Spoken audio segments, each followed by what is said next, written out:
안녕하세요. 시니어 공감톡, 시공톡입니다. 시간을 건너온 이야기, 마음을 울리는 진심, 오늘도 당신과 함께 나누려 합니다.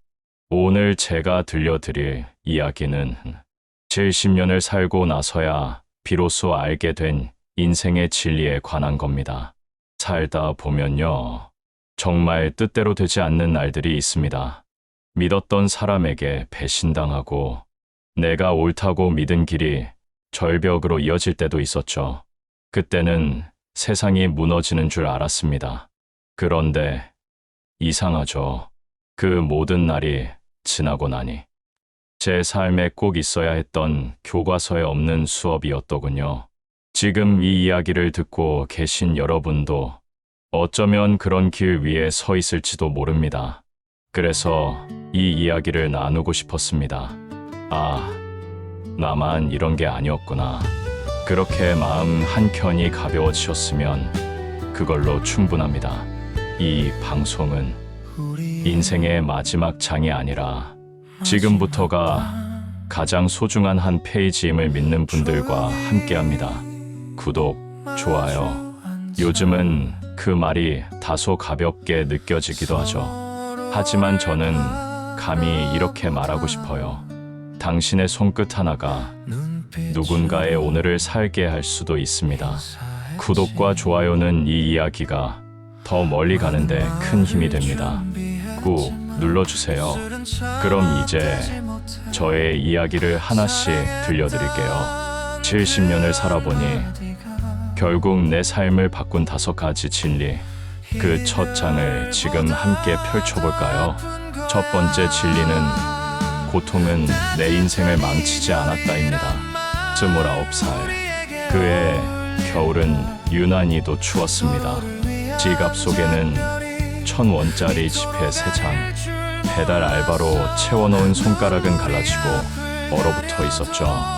그날 마지막 월세 독촉장을 받았을 때 저는 생각했습니다. 아, 끝났구나. 내 인생은 여기까지다. 하지만 지금 그 겨울을 다시 떠올리면 나는 조심스럽게 이렇게 말하게 됩니다. 그때가 내 인생의 진짜 시작이었는지도 모른다. 사람들은 종종 이렇게 말하죠. 고통은 사람을 망친다. 그 말 절반만 맞습니다. 고통은 사람을 부수기도 하지만 그 고통을 어떻게 받아들이느냐에 따라 사람은 다시 태어날 수도 있습니다. 그때 나는 바닥을 쳤고 그 바닥이 내게 멈추지 말고 바꿔라는 신호였다는 걸 훗날 알게 됐죠. 사실 우리는 괜찮을 땐 잘 안 바뀝니다. 모든 게 적당히 흘러갈 때는 내가 뭘 잘못하고 있는지도 몰라요. 하지만 고통은 내가 가고 있는 길에 이 길 아니야라고 손짓해주는 신호였습니다. 지금 생각해보면 고통은 참 친절했어요. 힘든 얼굴로 다가왔지만 속으론 나를 살리려고 온 존재였으니까요. 어떤 날은 고등학교 동창회 장례식장에서 눈물도 안 나오는 자신을 발견하며 이렇게 생각했죠. 나는 감정마저 고장났구나. 하지만 그게 아니었어요. 그만큼 너무 많이 아파서 내 마음이 나를 잠시 보호하고 있었던 거더군요. 고통은 내 마음의 깊이를 재는 잣대 같았습니다. 언젠가부터 저는 고통이 올 때마다 이건 또 뭘 알려주려는 거지 하고 잠시 멈춰보는 습관이 생겼습니다. 누군가는 고생은 젊을 때 사서도 한다고 말하지만 저는 감히 이렇게 말하고 싶습니다. 고생은 젊든 늙든 안 해도 된다. 하지만 올 때 피하지는 마라. 왜냐면 그게 당신 삶의 가장 단단한 토대가 될 수 있으니까요. 지금 이 낭독을 듣고 있는 당신이 혹시 너무 힘든 시간을 지나고 있다면 이 말만은 꼭 기억해 주세요. 당신은 지금 무너지는 게 아니라 단단해지고 있는 중입니다. 제가 그랬듯이요. 다음은 사랑은 결국 돌아보는 것이다입니다. 사랑한다는 말 평생에 몇 번이나 해보셨나요? 저는 참 못했습니다. 입안까지 맴돌다가도 그 말을 끝내 꺼내지 못하고 삼킨 적이 더 많았죠. 그땐 그게 어른스러운 줄 알았습니다. 특히 남자는, 아버지는 입으로 사랑을 말하는 게 아니라 묵묵히 책임지는 게 사랑이라 배웠으니까요. 하지만 지금 돌아보면 말입니다. 그 침묵이 누군가에겐 사랑의 부재로 느껴졌을지도 모르겠습니다. 큰아이가 대학 입학했을 때, 딸아이가 유학을 떠났을 때, 그리고 아내가 병실 침대에 누웠을 때, 그 많은 순간마다 나는 사랑한다는 말을 마음속에서만 했습니다. 당연히 알겠지. 말 안 해도 느끼겠지. 그렇게 생각했지만 사실은 아니었을 겁니다. 아내가 떠나고 나서 옷장 안에서 그녀가 써놓은 메모 하나를 발견했어요. 수첩에 적힌 글귀 한 줄이었죠.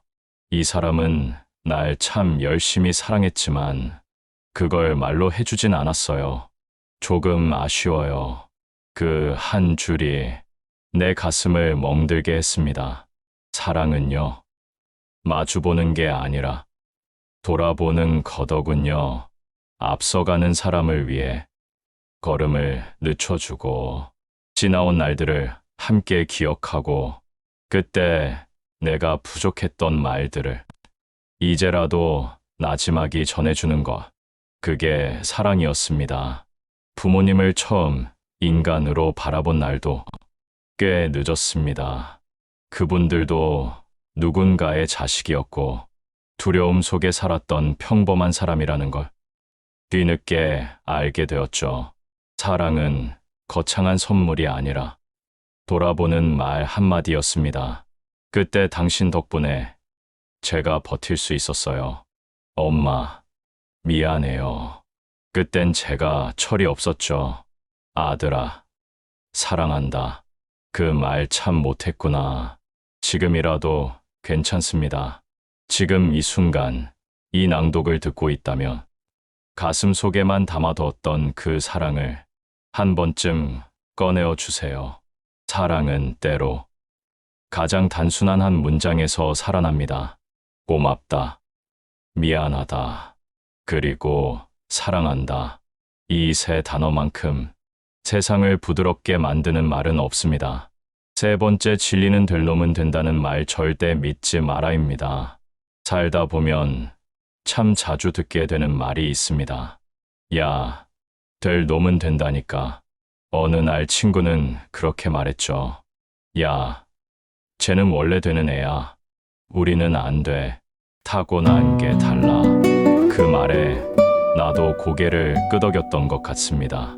세상은 불공평하다고, 나는 안 될 사람이라고 스스로를 납작하게 눌러버렸죠. 그렇게 몇 년을 살았습니다. 남을 부러워하고 나를 깎아내리고 애써 운명을 핑계로 내 노력을 포장하며 말이죠. 그런데 이상하죠. 시간이 흐르면서 깨닫게 된 게 하나 있었습니다. 처음엔 안 돼 보였던 사람이 나중엔 더 멀리 가 있는 경우가 많다는 것. 왜일까요? 그 사람은 하루에 한 발자국이라도 걸었거든요. 남들이 화려하게 뛰어갈 때 그저 묵묵히 걸었던 겁니다. 저는 그런 사람들을 많이 봤습니다. 고졸 출신으로 평생 공장에서 일하던 형님이 60세에 창업해 지금은 지역에서 가장 따뜻한 빵집 사장이 된 이야기. 하루 30분씩 책을 읽던 주방 아주머니가 노년에 글을 써 출판까지 하신 이야기. 그분들 처음엔 누구보다 느렸습니다. 하지만 될 놈이 아니라 가는 놈이었어요. 매일 조금씩 멈추지 않고 간 사람들. 그제서야 저는 알게 됐습니다. 될 놈이 된다는 말은 되는 사람의 과정을 보지 못한 사람이 하는 말이라는 거려. 제가 아는 진짜 잘 된 사람들은 늘 뭔가를 꾸준히 하고 있었습니다. 비 오는 날에도, 아픈 날에도, 남들이 다 포기한 날에도 그들은 한 줄을 더 쓰고 한 페이지를 더 넘겼습니다. 저도 마찬가지였습니다. 남들이 볼 때 저는 운이 좋은 사람처럼 보였을지 모르지만 그 뒤엔 하루도 빠짐없이 메모한 일기장 수십 권과 밤샘 작업으로 부은 눈, 그리고 아무도 모르게 했던 수많은 시도가 있었습니다. 지금 누군가가 이렇게 말하고 있다면요. 나는 안 돼. 나는 원래 그런 사람이 아니야. 그 말, 제발 스스로에게 하지 마세요. 그건 말이 아니라 당신의 가능성을 가둬두는 주문입니다. 될 놈은 되는 게 아니라 가는 놈이 가는 만큼 되는 것. 그걸 이제야 알게 됐네요. 그러니 느려도 괜찮습니다. 단 하루도 빠지지 않고 한 걸음씩 걸어간다면 어느 날 문득 당신도 도착해 있을 겁니다. 세상이 몰랐던 당신의 자리에서. 네 번째 진리는 사람은 자기가 한 말에 갇혀 산다입니다. 어느 날 문득 제 일기장을 펼쳐 읽어봤습니다. 10여 년 전의 기록엔 이런 문장들이 자주 보였습니다. 나는 원래 그런 스타일이 아니다. 난 말 주변이 없어. 그건 나 같은 사람은 못하는 거다. 그땐 몰랐습니다. 그 말들이 얼마나 무서운 족쇄였는지를요. 한 번은 지인이 강연 자리를 제안해줬습니다. 저보고 사람들 앞에서 제 이야기를 해보라는 거였죠. 그 순간 입에서 튀어나온 말이 바로 이거였습니다. 아, 전 사람들 앞에 서는 성격이 못 돼요. 그 말이 나오는 순간 정말 이상하게도 제 마음은 그 기회를 스스로 지워버리는 쪽으로 돌아섰습니다. 기대 대신 회피, 설렘 대신 회의, 그리고 그런 날이 반복됐습니다. 시작조차 해보기 전에 내가 못할 거야라는 말을 먼저 꺼내는 버릇, 그 말들이 제 삶을 점점 좁게 만들고 있었어요. 그 후로 저는 한 가지 실험을 해봤습니다. 내가 자주 하는 말들을 조용히 녹음해 듣고 글로 옮겨 적는 겁니다. 처음엔 민망했지만 나중엔 놀랄 수밖에 없었습니다. 제 입에서 나오는 말 대부분이 저를 작게 만들고 있더군요. 나는 그런 사람 아니야. 나는 좀 부족해. 나는 원래 그 정도밖에 안 돼. 그런 말들이 쌓이면 나도 모르게 거기에 맞춰진 삶을 살아가게 됩니다. 더 넓은 세상이 있어도 나는 스스로 좁은 방 안으로 들어가는 셈이죠. 그런데 그 말들을 의식적으로 바꿔보면 어떨까요? 예를 들면 이런 식입니다. 나는 그걸 아직 안 해봤다. 한번 도전해보면 좋을 것 같다. 내가 할 수 있을지도 몰라. 이런 말들을 입에 담기 시작하니 이상하게도 마음도 달라지더군요. 기회 앞에서 겁이 나도 일단 해보자는 생각이 먼저 들었고 그 생각이 내 삶을 조금씩 넓혀주었습니다. 말은 단순한 소리가 아닙니다. 자기 암시이자 자기 운명의 설계도입니다. 제가 만난 어떤 어르신은 90세 생신날 이런 말씀을 하셨습니다. 사람은 결국 자기가 한 말대로 살아가게 돼. 그러니 젊을 땐 특히 말 조심해야지. 그 말이 결국 그 사람 운명을 만들어. 그 말이 가슴을 치더군요. 그래서 지금도 저는 입 밖으로 나오는 말에 조심합니다. 누구에게 하든 무엇을 하든 그 말은 결국 다시 나에게 돌아오니까요. 혹시 오늘 이 방송을 듣고 있는 당신도 스스로를 가두는 말을 자주 하고 있진 않나요? 그렇다면 이렇게 바꿔보세요. 나는 아직 그걸 배우는 중이다. 나는 생각보다 더 강한 사람이다. 그리고 꼭 하루에 한 번쯤은 이 말을 소리내어 말해보세요. 나는 내 삶을 다시 쓰고 있다. 말은 곧 현실이 됩니다. 당신의 말이 당신의 다음 날들을 열어주길 바랍니다. 다섯 번째 진리는 결국 삶은 나 자신을 허락하는 일이었다입니다. 내가 나를 인정한 건 어느 조용한 아침이었습니다. 평소처럼 일찍 눈이 떠졌고 달그락거리는 주방 소리 대신 창밖에서 새소리만 들리던 날이었죠. 그 순간 문득 지금 이 삶 나쁘지 않다 라는 말이 마음속에서 올라왔습니다. 신기했어요. 별다를 것 없는 하루였는데 그 하루를 마주한 내가 너무도 평화롭게 느껴졌습니다. 나는 늘 누군가가 되어야만 했습니다. 더 대단한 사람, 더 인정받는 사람, 더 강해 보이는 사람. 그래서 허락하지 않았어요. 실수하는 나를, 늦게 출발한 나를, 쉬고 싶어 하는 나를. 하지만 살아보니 인생은 결국 나 자신을 허락하는 일이더군요. 다른 누군가가 아닌 지금 이대로의 나를 받아들이는 순간부터 비로소 삶은 내 것이 되었습니다. 남과 비교하느라 지친 날들, SNS 속 남의 삶을 부러워하며 내 일상을 깎아내리던 시간들, 그 모든 시간의 끝에 서서 나는 조용히 이렇게 말했습니다. 괜찮아. 그래도 잘 살아왔어. 내가 잘 살아왔다고 말할 수 있는 이유는 완벽했기 때문이 아닙니다. 넘어지고, 틀리고, 망한 적도 많았지만, 그때마다 다시 일어나려고 애썼기 때문이죠. 그 노력이 결국 나라는 사람을 만들었습니다. 우리는 종종 너무 늦게 압니다. 삶이란 게 엄청난 성취가 아니라 매일 나 자신과 화해하는 과정이라는 걸 더는 누구에게 증명하지 않아도 괜찮아요. 더 높이 올라가지 않아도 지금 있는 자리에서 당신이 당신 자신에게 허락을 내리면 그게 바로 진짜 시작입니다. 그리고 무엇보다 삶은 나를 사랑하는 일이라는 걸, 그 누구보다 내가 나를 응원해야 비로소 세상이 내 편이 된다는 걸. 그래서 저는 지금 이 방송을 듣고 있는 당신에게 조심스럽게 묻고 싶습니다. 당신은 오늘 자신을 허락해 주셨나요?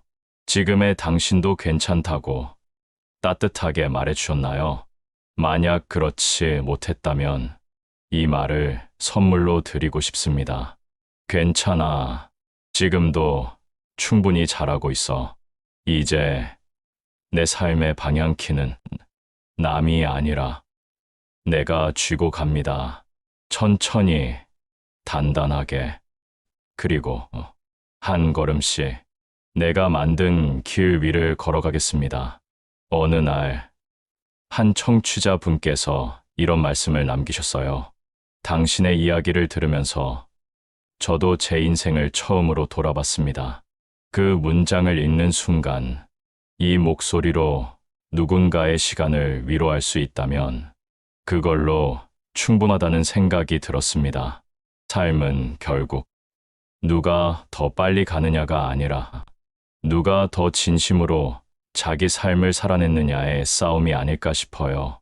지금 이 방송을 듣고 계신 여러분, 혹시 그동안 너무 바빠 스스로를 들여다볼 시간을 놓치진 않으셨나요? 이 방송이 그 바쁜 하루의 틈에서 조용히 숨을 고를 수 있는 쉼표가 되길 바랍니다. 그리고 꼭 기억해 주세요. 지금의 당신은 그 자체로 충분히 괜찮은 사람입니다. 지금 이 순간 당신의 삶은 누군가에게 비치고 희망이며 이야기입니다. 지금까지 시간과 공간을 초월하는 시니어 공감톡, 시공톡이었습니다. 당신의 구독과 좋아요, 그리고 댓글은 영상을 만드는데 큰 힘이 됩니다. 마지막으로 오늘 나눈 이야기 중 꼭 기억해 주셨으면 하는 5가지 말을 다시 한번 전해드립니다. 사랑은 마주보는 것이 아니라 돌아보는 것이다. 될 놈은 타고나는 게 아니라 가는 사람이다. 사람은 자기가 한 말대로 살아간다. 내가 나를 인정해야 진짜 인생이 시작된다. 그리고 당신은 이미 충분히 잘 살아오고 있다. 다음 이야기에서도 조용히 당신 곁에 이 목소리로 머물겠습니다. 감사합니다. 사랑합니다. 아직 제 이름을 불러줄 사람이 남아 있습니다. 73. 저는 전화할 이름이 사라진 후 진짜 외로움을 알았습니다. 나이 탓이라 말했던 친구들의 이별, 그때부터였습니다. 사람들이 하나둘 사라질 때 우리는 그게 나이 탓이라고 말합니다. 친구가 줄어드는 건 자연스러운 거라고 다들 그렇게 말하지요. 하지만 제가 70을 넘겨 살아보니 그 말은 절반만 맞았습니다. 친구가 사라질 때 진짜 무서운 건 단지 숫자가 줄어드는 게 아니라 어느 날 문득 휴대폰 연락처에 더 이상 울릴 이름이 완전히 없어졌다는 서늘한 사실이었습니다.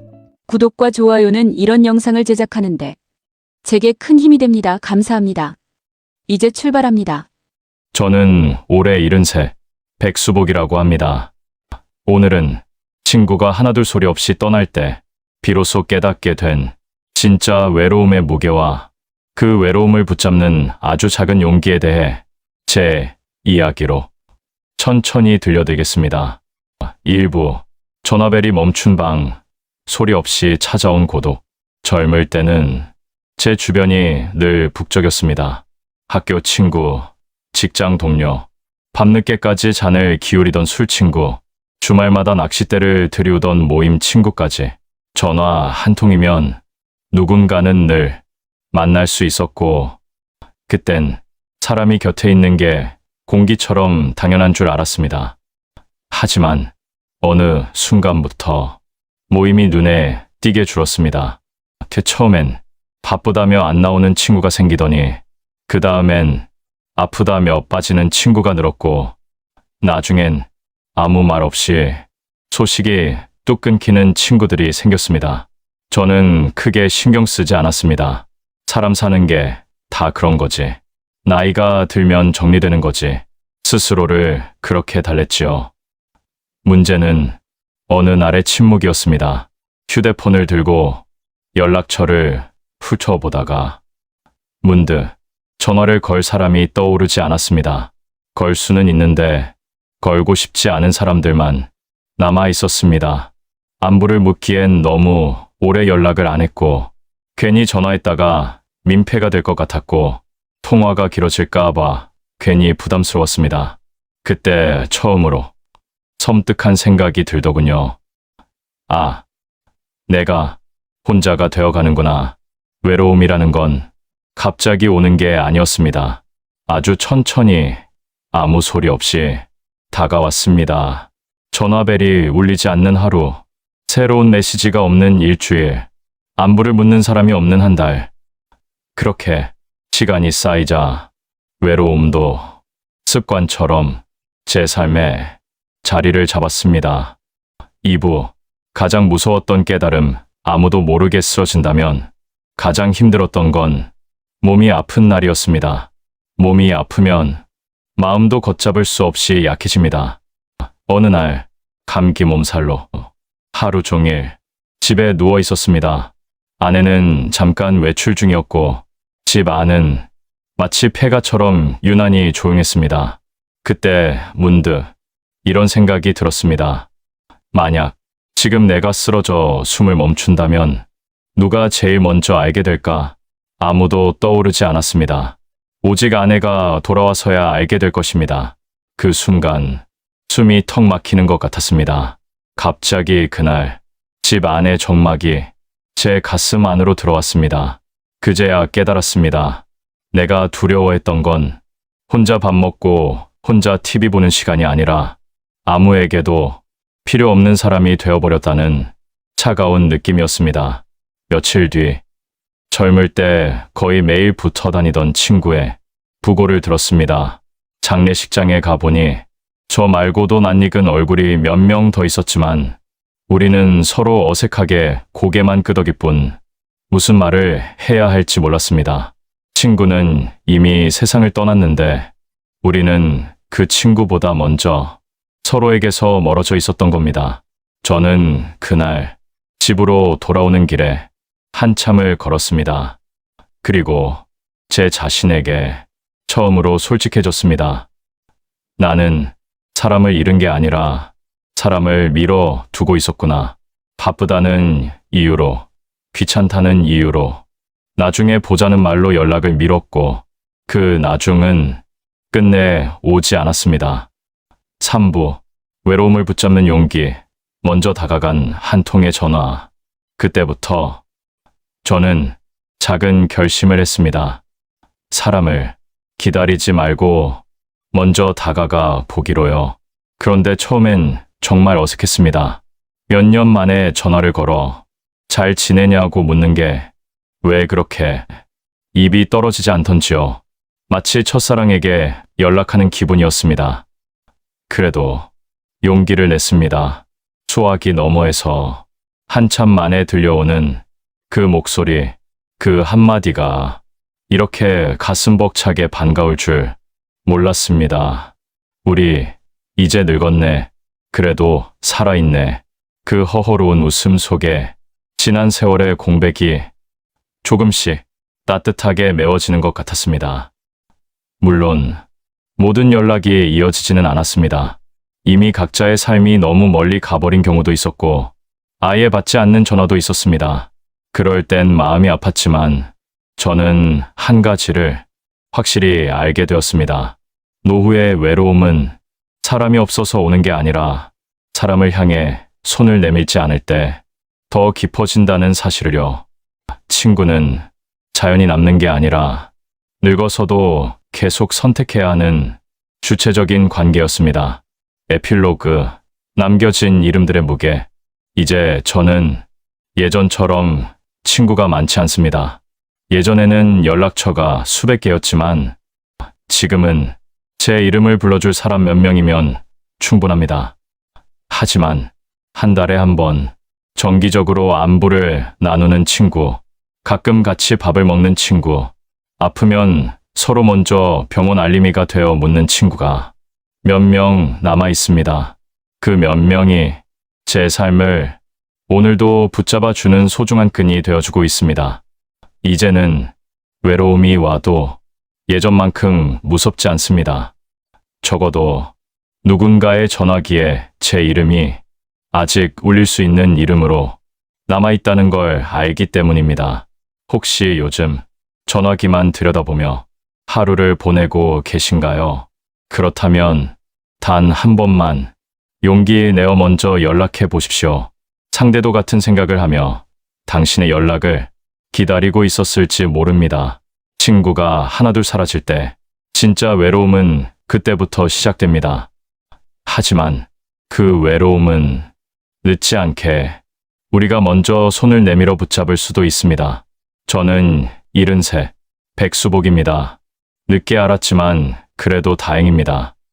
아직 제가 먼저 걸어볼 이름이 몇 개는 남아있으니까요. 오늘도 제 이야기를 들어주셔서 고맙습니다. 부디 오늘 밤에는 당신의 마음에 떠오른 한 사람에게 용기를 내어 먼저 안부를 건네보시기를 바랍니다. 감사합니다. 지금까지 시니어 공감톡 시공톡이었습니다. 구독과 좋아요는 사랑입니다. 감사합니다. 늘 건강하시길 소망합니다.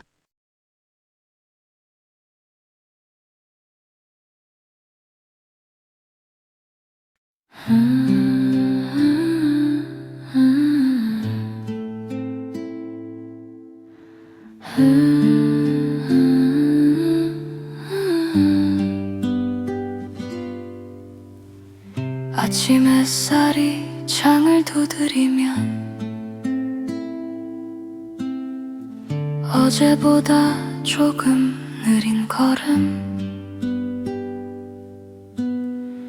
괜찮다 말해주는 바람처럼 오늘도 나는 여기에 있다.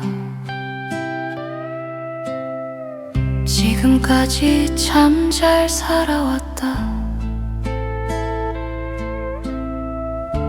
말없이 견뎌온 시간들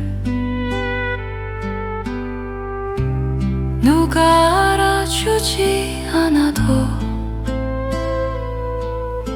내 마음은 다 알고 있다. 서두르지 않아도 괜찮다. 인생은 제자리를 찾아간다. 오늘 하루도 나에게 조금 더 친절해지자.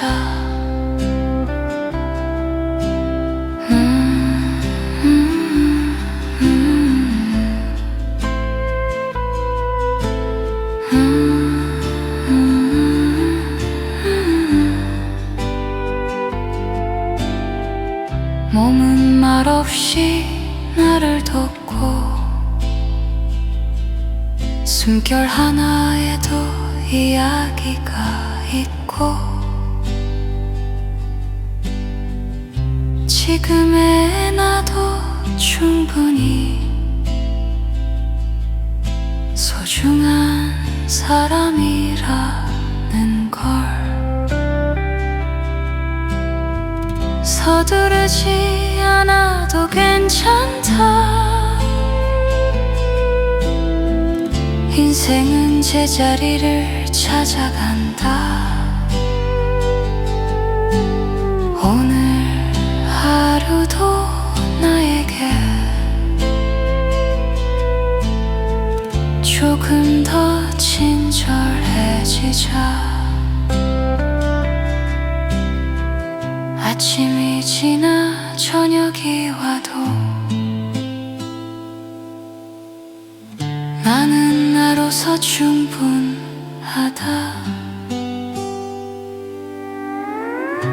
오늘도 여기까지 참 잘 살아왔다.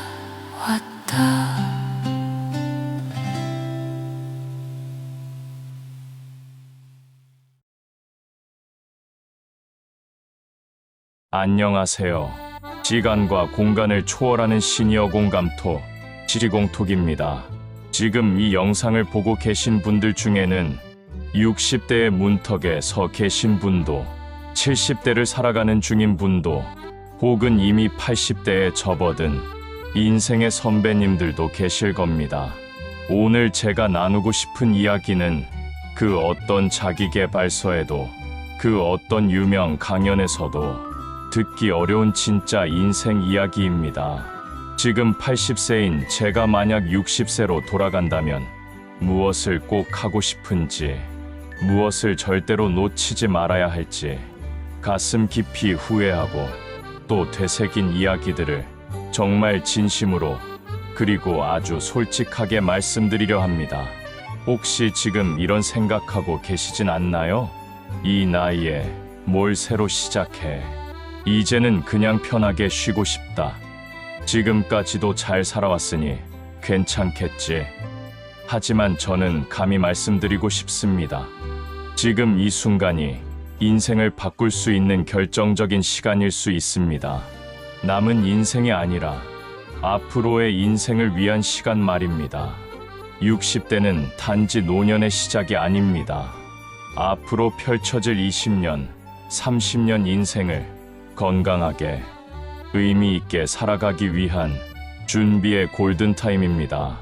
오늘 이야기 드릴 5가지는 누군가에겐 잊고 지냈던 꿈이 될 수도 있고 또 다른 누군가에겐 지금 당장 실천할 수 있는 인생 전략이 될 수 있습니다. 부디 오늘 이 영상이 당신의 인생의 작은 변화에 불씨가 되기를 바랍니다. 그리고 이 말은 꼭 전하고 싶습니다. 구독과 좋아요는 사랑입니다.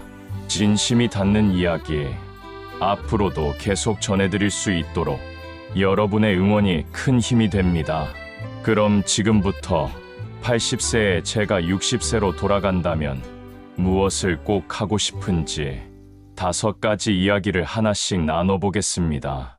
60세로 다시 돌아간다면 저는 무엇보다 먼저 봉사활동을 시작할 겁니다.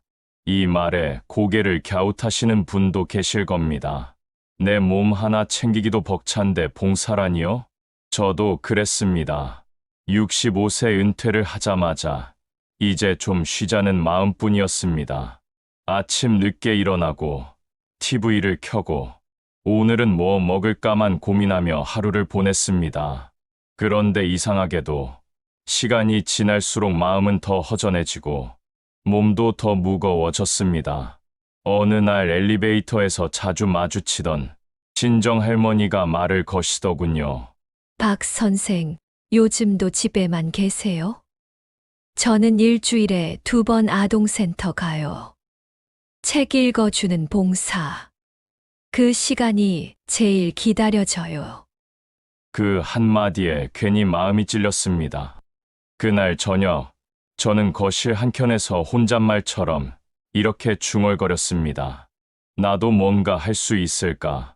며칠 후, 용기를 내어 근처 노인복지관을 찾았습니다. 봉사활동 저도 할 수 있을까요? 그렇게 시작된 활동이 바로 저보다 더 연세가 많으신 어르신들께 스마트폰 사용법을 알려드리는 프로그램이었습니다. 처음엔 저도 버벅거렸습니다. 어르신들이 질문하시면 이게 잠깐만요 하고 쩔쩔맸지요.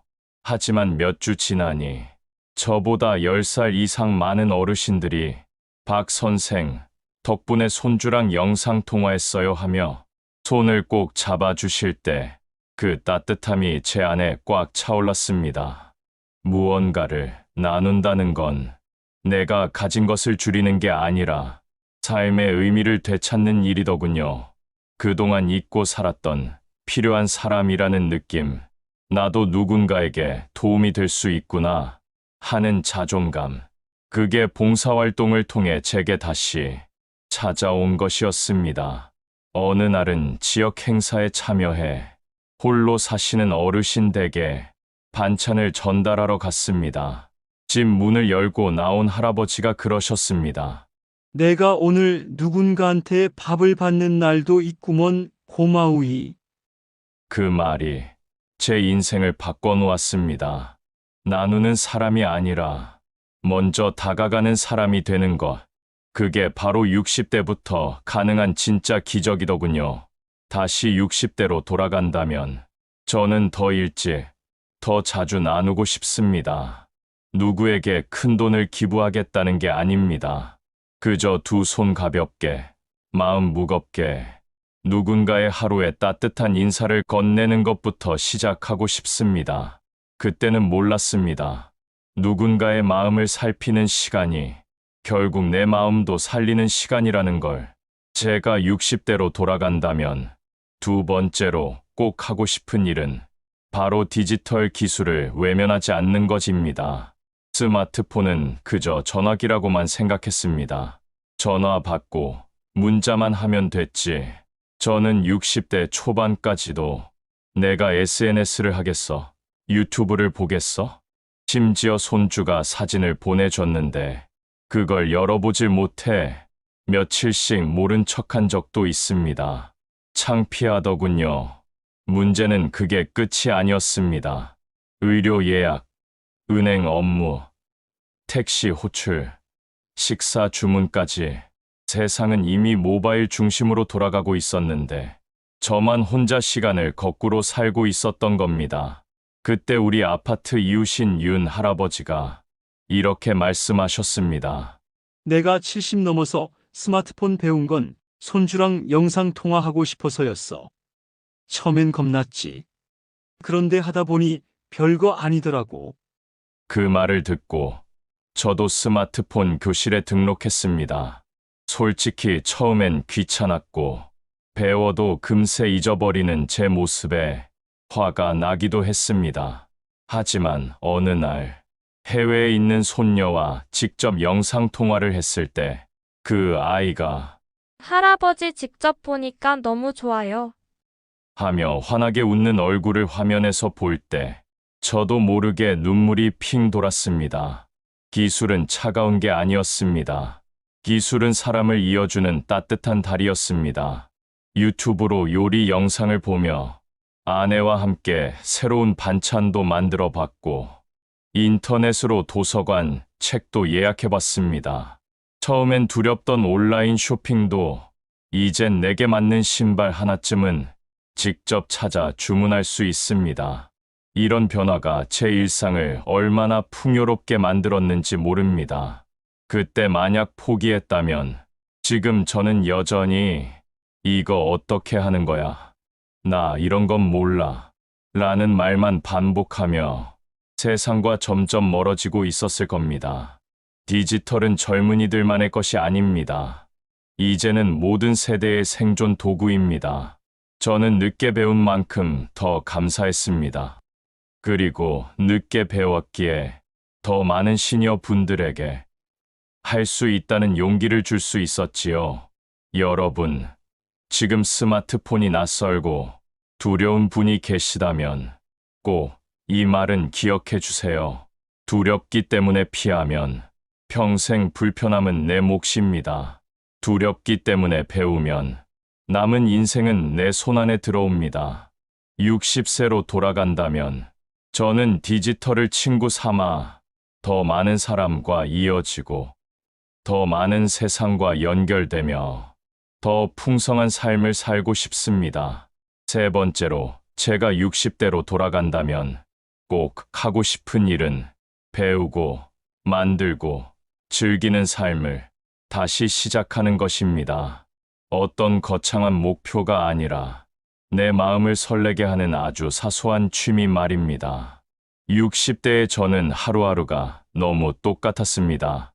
출근하지 않아도 아침 5시에 눈이 떠지고 별다른 할 일도 없는데 TV만 하루 종일 틀어놓고 뉴스는 점점 암울하고 몸은 점점 무겁고 그러던 어느 날 옆집 김희수 형님이 수채화 도구를 들고 산책하는 걸 봤습니다.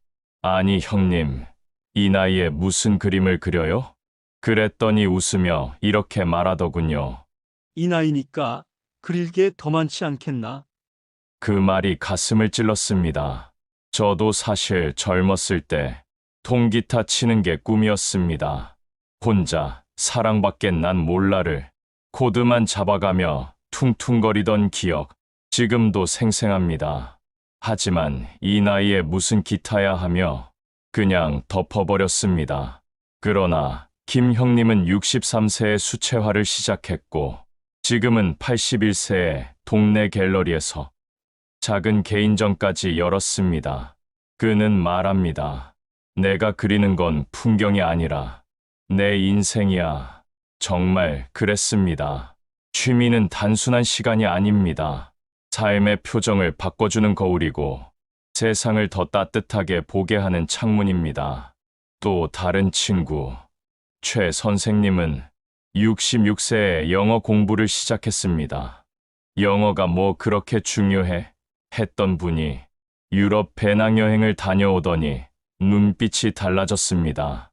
공항에서 혼자 호텔 체크인하며 자신이 얼마나 뿌듯했는지 아직도 입에 침이 마르도록 이야기합니다. 그런 걸 보며 느꼈습니다. 배움에는 끝이 없고 시작은 늦어도 늦지 않다. 지금은 인터넷으로 무료 강의도 무궁무진합니다. 유튜브에서 역사 강의, 철학 강의, 심지어 기타 튜토리얼까지 다 있지요. 누구도 당신은 안 돼요라고 말하지 않습니다. 단지 우리가 나이 탓을 할 뿐이지요. 그리고 또 한 가지, 책 읽기. 책은 과거와 미래를 연결해주는 조용한 친구입니다. 우리 동네 박 할아버지는 65세부터 하루 30분씩 독서를 시작해 지금은 젊은이들과도 대화가 잘 통한다고 합니다. 독서가 치매 예방에도 좋다니 더 늦기 전에 시작할 걸 싶었죠. 60대로 돌아간다면 저는 새로운 배움에 더 많이 뛰어들고 손으로 무언가를 만들며 기뻐하고 혼자서도 재미있는 인생을 살 것입니다. 설레는 마음이 있어야 늙지 않습니다. 하루하루가 기대되고 스스로에게 칭찬할 거리가 생기고 내일 뭐 하지? 라는 말이 자연스럽게 나오는 삶. 그게 진짜 행복이 아닐까요? 60대로 돌아간다면 꼭 하고 싶은 일 중 하나는 친구들과 더 자주, 더 깊이 만나는 것입니다. 우리는 흔히 이렇게 말합니다. 이제 와서 무슨 친구야. 다 바빠서 만나기도 어렵고 예전 같지 않아. 맞는 말입니다. 예전 같지 않지요. 하지만 그게 나빠졌다는 뜻은 아닙니다. 단지 우리가 서로에게 다가가는 방법을 잊어버렸을 뿐입니다. 제게는 정호라는 친구가 있었습니다. 고등학교 2학년 때부터 붙어 다녔고 한때는 밤새 이야기하고 미래를 설계하고 심지어 같은 회사에 들어갔습니다. 하지만 퇴직 후 어느 순간 연락이 뚝 끊겼습니다. 이유는 단순했어요. 내가 먼저 연락하면 어색할까봐, 바쁠 텐데 괜히 귀찮게 할까봐. 그러다 우연히 장례식장에서 정호를 다시 만났습니다. 서로 머리가 많이 휘어졌고 눈가 주름도 깊었지만 눈빛은 여전했습니다. 서로를 바라보며 그동안 왜 이렇게 살아왔나 말없이 눈물이 고였습니다. 그날 이후 우리는 한 달에 한 번 꼭 얼굴을 보며 밥을 먹기로 했습니다. 그 자리에서 우리는 젊은 시절 이야기도 하고 가족 이야기, 건강 이야기, 그리고 아주 가끔은 가슴 속 깊이 묻어둔 후회까지도 꺼냅니다. 놀라운 건 이야기를 나누고 나면 마음이 가벼워진다는 것. 슬픔도 나누면 반이 되고 기쁨은 나누면 2배가 됩니다. 특히 나이 들수록 기억을 함께 공유할 사람이 곁에 있다는 건 큰 축복이지요. 그리고 또 한 명, 대학 동창 미자에게도 연락을 했습니다. 예전엔 서로 경쟁하고 비교하던 사이였는데 이제는 그냥 잘 지내니? 그 한마디로 충분했습니다. 우리는 달라진 삶을 살아왔고 지금도 서로 다른 상황에 있지만 서로의 이야기를 들어줄 귀가 되어주는 것, 그게 인생 후반전의 진짜 친구 아닐까요? 어떤 분은 말합니다. 나는 친구가 없어요.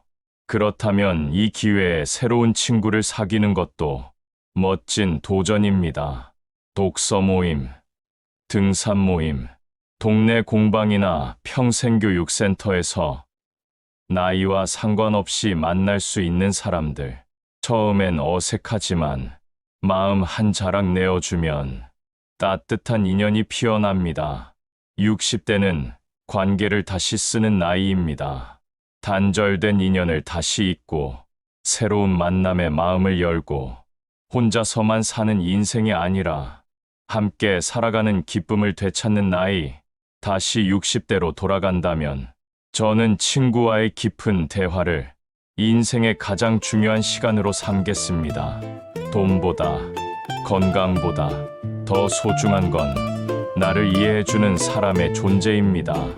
60대로 돌아간다면 가장 반드시 챙기고 싶은 것이 바로 건강 관리입니다. 저는 지금 80이 되었어야 비로소 건강이 얼마나 소중한지 깨닫게 되었습니다. 젊었을 때는 괜찮다고 무시했던 작은 불편들이 나이가 들수록 큰 고통과 후회로 다가왔습니다. 그래서 지금이라도 다시 60대로 돌아간다면 건강한 식습관과 꾸준한 운동을 꼭 실천할 것입니다. 건강한 식습관은 단순히 체중 관리뿐만 아니라 혈압, 혈당, 콜레스테롤 수치를 정상으로 유지하는 데 필수입니다.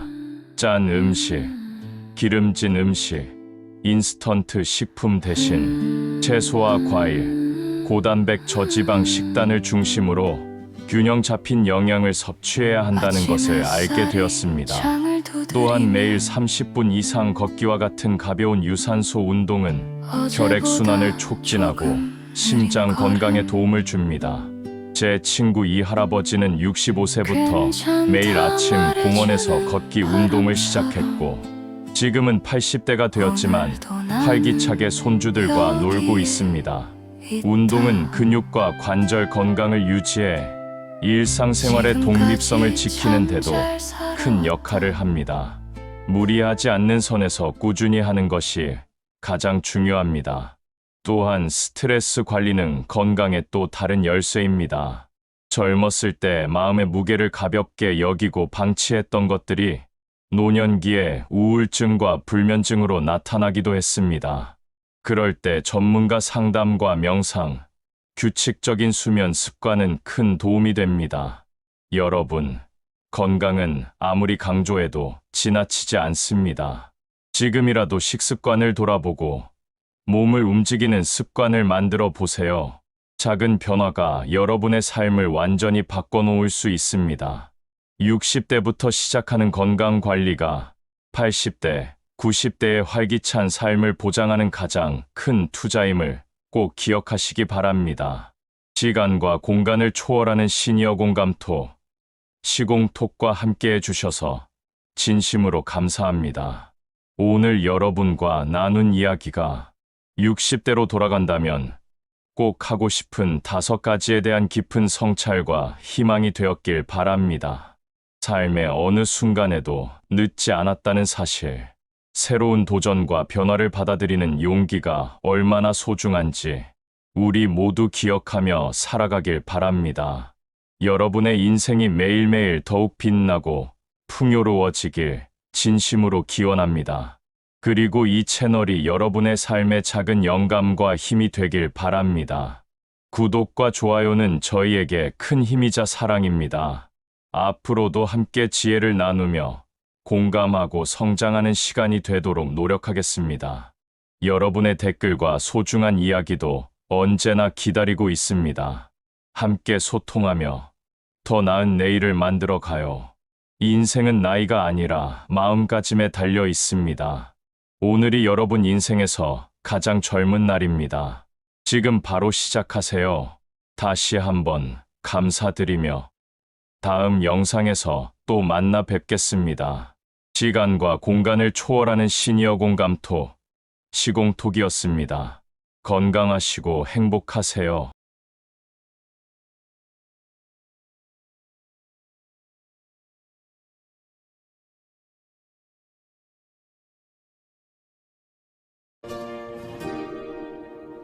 시니어 여러분 사랑합니다. 사람들이 제게 자주 묻습니다. 선배님, 노후에 제일 필요한 게 뭡니까? 돈입니까? 집입니까? 자식입니까? 저는 올해 70, 대구에 사는 김봉남이라고 합니다. 그리고 솔직히 말하면 돈도 있었고 집도 있었고 자식도 곁에 있었는데도 어느 날 문득 가슴 한가운데가 텅 비어버린 적이 있습니다. 물론 돈은 노후를 편안하게 해주는 아주 중요한 요소입니다. 하지만 제가 살아보니 돈이 해결해 주지 못하는 마음의 빈곤이라는 게 분명히 따로 있더군요. 그때 알았습니다. 노후에 정말 필요한 건 통장 잔고가 아니라 내가 오늘 살아야 할 이유 딱 하나라는 걸요. 오늘은 그 단 하나를 제가 직접 겪은 이야기로 천천히 들려드리겠습니다. 안녕하세요. 시니어 공감톡, 시공톡입니다. 구독과 좋아요는 영상을 제작하는데 큰 힘이 됩니다. 감사합니다. 그럼 시작합니다. 퇴직하고 처음 맞는 아침이었습니다. 알람이 울리지 않았습니다. 출근할 필요도 없었고 누가 재촉하는 전화도 없었습니다. 처음엔 좋았습니다. 이제 좀 쉬자. 나는 그렇게 내 등을 토닥였습니다. 그런데 이상하게도 아침이 너무 길었습니다. 밥을 먹고 설거지를 하고 텔레비전을 켰다가 끄고 창밖을 한참 바라보다가 결국 시계만 보게 되었습니다. 벽이 소리를 내는 것 같았습니다. 정확히 말하면 내 마음이 벽에 부딪혀 되돌아오는 소리였겠지요. 퇴직하신 많은 분들이 느끼셨을 그 감정, 저도 그대로 겪었습니다. 갑자기 주어진 자유 속에서 오히려 갈 곳을 잃어버린 느낌 말입니다. 그때부터였습니다. 돈이 줄어드는 게 아니라 내가 쓸모없어지는 느낌이 하루하루 늘어가던 게요. 사람은 일하지 않아도 살 수는 있습니다. 하지만 필요 없는 사람처럼 느껴지는 순간 마음이 먼저 무너집니다. 저는 그걸 그때 처음 알았습니다. 퇴직 후 2달쯤 지나자 통장 잔고는 그대로였는데 달력이 무섭더군요. 달력에 표시된 게 아무것도 없었습니다. 약속도 없고 모임도 없고 기다릴 사람도 없고 정해진 시간도 없었습니다. 젊을 때는 바쁜 게 싫었는데 이 나이가 되니 바쁨이 아니라 공백이 두려웠습니다. 쉴 틈 없이 달려오다 갑자기 멈췄을 때 찾아오는 그 낯선 불안감, 아마 많은 분들이 공감하실 겁니다. 저는 어느 날 휴대폰을 들여다보다가 참 웃긴 짓을 할 뻔했습니다. 아무한테나 전화를 걸 뻔했어요. 그냥 사람 목소리가 듣고 싶어서요. 그때 문득 부끄러워지더군요. 내가 이렇게까지 외로웠나? 내가 이렇게까지? 오늘의 이유가 없었나? 돈이 부족하면 계산을 하면 됩니다. 집이 없으면 작은 곳에서 살면 됩니다. 그런데 오늘 내가 있어야 할 이유가 사라지면 그건 계산으로 거창하지 않아도 해결되지 됩니다. 않습니다. 노후의 진짜 빈곤은 대단한 직함일 지갑이 필요도 아니라 없습니다. 달력의 공백에서 시작되더군요. 어느 날 그냥 걷기라도 해야겠다 싶어 동네 공원에 나갔습니다. 그곳 벤치에 늘 같은 시간에 앉아 있는 할머니 한 분이 계셨습니다. 저보다 조금 연배가 있어 보이셨지요. 그 할머니는 늘 같은 시간에 와서 손주에게 줄 뜨개질을 하고 계셨습니다. 매일 똑같은 루틴, 내일도 이어질 작은 일을 스스로 만들어 놓고 계신 거였습니다. 처음엔 인사만 했습니다. 안녕하십니까? 예, 안녕하세요. 그 인사가 어느새 작은 대화가 됐습니다. 날씨 이야기, 무릎 이야기, 손주 이야기, 그리고 어느 날 그 할머니가 제게 묻더군요. 아저씨는 매일 뭐 하세요? 순간 말이 막혔습니다. 뭐라고 답해야 할지 떠오르지 않았습니다. 그저 하루가 지나가고 저녁이 오고 잠이 오는 삶이었거든요. 그날 집에 돌아와 제 자신에게 물었습니다. 나는 매일 뭘 하며 살고 있는 걸까? 그 질문에 대답이 없으니 마음이 더 쓸쓸해졌습니다. 그때 깨달았습니다. 노후에 필요한 단 하나는 거창한 취미도 비싼 여행도 대단한 인맥도 아니라는 걸요. 정말 필요한 건 아주 작아도 상관없는, 하지만 반드시 내일 다시 이어질 어떤 것이었습니다. 내일도 해야 하는 일, 내일도 만나야 하는 사람, 내일도 가야 하는 곳, 그 이어짐이 사람을 살게 합니다. 저는 결심했습니다. 달력의 빈칸을 채워보기로요. 큰일이 아니어도 괜찮았습니다. 먼저 매주 화요일 오전엔 동네 도서관에 가기로 했습니다. 책을 많이 읽겠다는 뜻이 아니라 내가 갈 곳이 있다는 표시가 필요했기 때문입니다. 그리고 목요일엔 공원에서 만난 할머니와 딱 10분만 걷기로 했습니다. 걷고 나서 벤치에 앉아 따뜻한 물 한 잔 마시며 안부만 묻는 시간이었습니다. 토요일 아침엔 아내와 시장을 같이 보기로 했습니다. 대단한 데이트가 아니라 장바구니 하나 들고 같이 걸어주는 시간 말입니다. 신기하게도 그 약속들이 달력에 찍히자 제 마음이 조금씩 돌아오기 시작했습니다. 사람은 할 일이 있으면 몸이 움직이고 기다릴 사람이 있으면 마음이 움직입니다. 어느 날 제가 아내에게 아주 오랜만에 이런 말을 했습니다. 여보, 내일도 같이 시장 갈까? 그 말이 왜 그렇게 아침 입안에서 햇살이 따뜻했는지 창을 두드리며 모르겠습니다. 그날 밤 잠이 아주 깊게 들었습니다. 돈이 어제보다 늘어서가 아니라 조금 나를 기다리는 느린 걸음. 내일의 역할이 생겼기 때문이었습니다. 이제 저는 확신합니다. 괜찮다 노후에 꼭 말해주는 필요한 단 하나는 바람처럼 돈이 아닙니다. 돈은 중요합니다. 오늘도 나는 하지만 돈만으로는 여기에 아침을 견디게 해주지 못합니다. 노후에 꼭 필요한 단 하나는 지금까지 참 잘 살아왔다.